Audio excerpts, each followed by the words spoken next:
আমাদের বর্ডারে প্রচুর শক্তি আছে এবং আমার জনগণ হলো আমার বড় শক্তি। বাংলাদেশ কতটা কঠোর হবে এই বিষয়ে মানে কঠোর বলে আমরা তো কঠোরই, আমাদের জায়গা দিব না, এটা আবার কঠোরের কি আছে? আমার জায়গা আমি কঠোর থাকবো না মানে কি নাকি? মানছেন না কই মানতে নিতে বন্ধ করে দিচ্ছে?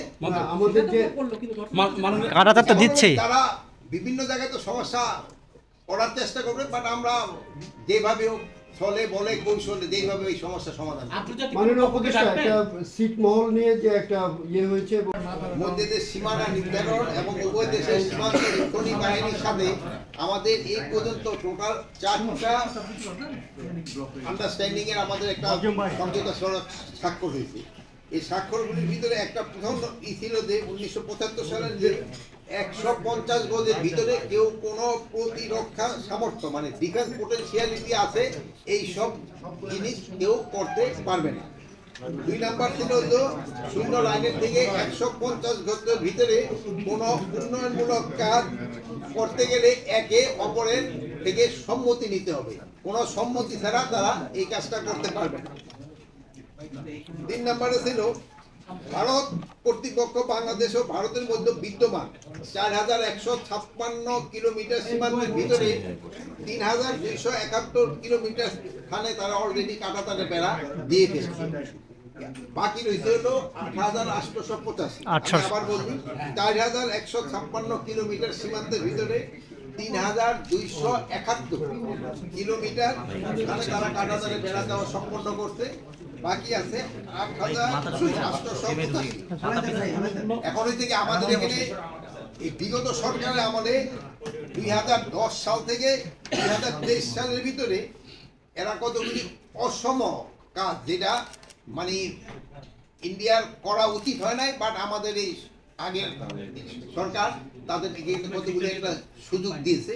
এই সুযোগের ভিতরে হলো তারা প্রায় 178টা স্থানে এখন পর্যন্ত আরেকটা ঝামেলা রয়ে গেছে। আর 5টা স্থানে আপনারা দেখছেন যে চলমান যেটা ঝামেলা দেখা দিতেছে, একটা হলো যে চাঁপাইনবাবগঞ্জে একটা, আর একটা হলো ওই 3 বিঘা করিডোরের ওখানে, আর একটা হলো নওগাঁয় একটা পন্থীতলার ওখানে একটা আছে, আর একটা হলো কি এই জায়গাগুলিতেও কিন্তু এই রিসেন্টলি একটুখানি সমস্যা দেখা দিচ্ছে। তো আমাদের বিএসএফ আর এই বিডিআর এর ভিতর বিজিবির ভিতরে একটা আলোচনা হয়েছে এবং আমাদের বিজিবি খুব শক্ত অবস্থান নেওয়ায় তারা এই জায়গা থেকে কাজ বন্ধ করতে বাধ্য হয়েছে। কিন্তু এখানে একটা বড় সমস্যা হয়েছে, যেহেতু আগের সরকার এখানে কিছু কিছু জায়গায় তারা ইনরাইটেড তারা লিখিত দিয়ে গেছে এই জায়গায় এটা করতে পারবা, এই জায়গায় এটা করতে পারবা, বাট যেগুলি তাদের দেওয়াটা উচিত হয় নাই। এর ভিতরে একটা বড় সমস্যা দেখা দিচ্ছে হলো আপনাদের 3 বিঘা করিডোরের ওখানে, যে 3 বিঘা করিডোরটা জানেন আপনারা, ওটা ওই 74 সালে কিন্তু যে বেরুবাড়ি চুক্তি হয়েছিল, ওই বেরুবাড়ি চুক্তির সময় কিন্তু আমরা কিন্তু বেরুবাড়ি দিয়ে দিছি, আমাদের পার্লামেন্ট এটা রেটিফাই করছে। আর ইন্ডিয়ান আমাদের এই প্যাসেজটা দেওয়ার কথা ছিল ওই ওখানে যাওয়ার করিডোরটা, কিন্তু ওই করিডোরটা ছিল মানে সারা জনমের জন্য, এটা আমাদেরই থাকবে, কিন্তু আমরা দিয়ে দিছি, কিন্তু ওরা পার্লামেন্টও রেটিফাই করে নাই, এই জায়গাটা আমাদের দেয়ও না।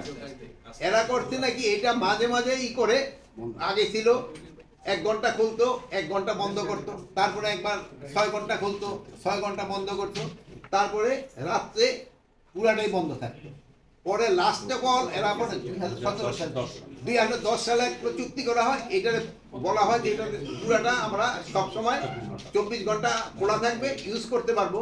কিন্তু এটার পরিবর্তে একটা বিরাট ঝামেলা করছে, ওই যে আমাদের যে জায়গাটা আছে যে অঙ্গরপোতা এখন গ্রামে, ওখানে ওই 0 লাইনের উপরে বলছে যে তারা দিতে পারবে, 0 লাইনের থেকে যে 150 গজ দূরে যে কাঁটাতারে বেড়া দেওয়ার কথা, বাট ওই জায়গার ক্ষেত্রে দিয়ে দিছে যে 0 লাইনের উপরে তারা কাঁটাতারে মানে ফেন্স করতে পারবে।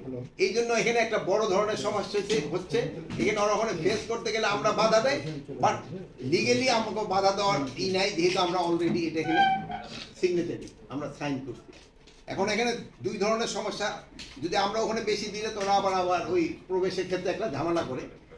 বর্ডারের অবস্থা ছিল এরকমই মোটামুটি, কিন্তু আমাদের বিজিবির সাথে আমাদের জনগণ খুব শক্ত অবস্থান নেওয়ায় এরা কিন্তু অন্যান্য জায়গা থেকে কাজ তারা বন্ধ করতে বাধ্য হয়েছে। এই জন্য আমি বিজিবি এবং আমার বাংলাদেশের জনগণকে আমি অনেক অনেক ধন্যবাদ জানাই যে তাদের এই শক্ত অবস্থানের জন্য।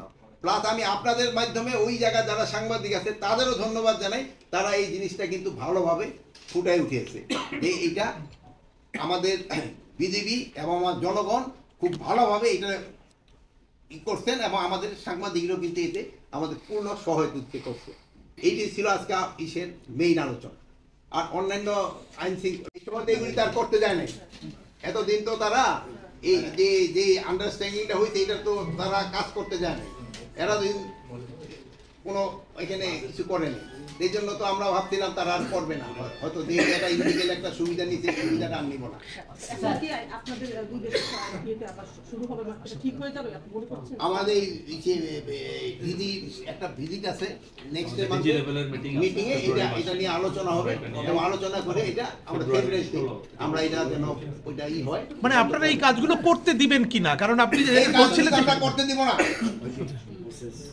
এই কাজগুলি করতে দিব না। একটা জিনিস হলো একটু খেয়াল রাখতে হবে, 3 বিঘা করিডোরের ভিতরে যে ঝগড়া মানে আঙের মতো ওইটা পুরো পেটের ভিতরে যারও দিক দেওয়া আমরা হলো একটা মাছ খাই, খালি যে আমরা একটু এরকম একটা প্যাসেজ আছে ওই জায়গায় আমাকে একটু এইটা খুব একটা আপনারা কিন্তু আমাদের দেশি সাংবাদিক আমাদের দেশের এগুলো একটু আমাকে ট্যাক্টফুলি ই করতে। স্যার আমার দুইটা প্রশ্ন সেগুলো বাতিল হবে কেন সেগুলো এই জন্যই তো এই যে ফেব্রুয়ারি মাসে যাচ্ছে এবং আমি ওই অলরেডি আমরা বলছি যে আমরা অলরেডি একটা চিঠি দিব যে যেগুলো অসম চুক্তি হয়েছে ওগুলি যেন বাধ্য হবে। উপদেষ্টা মহোদয় সাতক্ষীরার আমি আপনার নাম আলামিন সজল।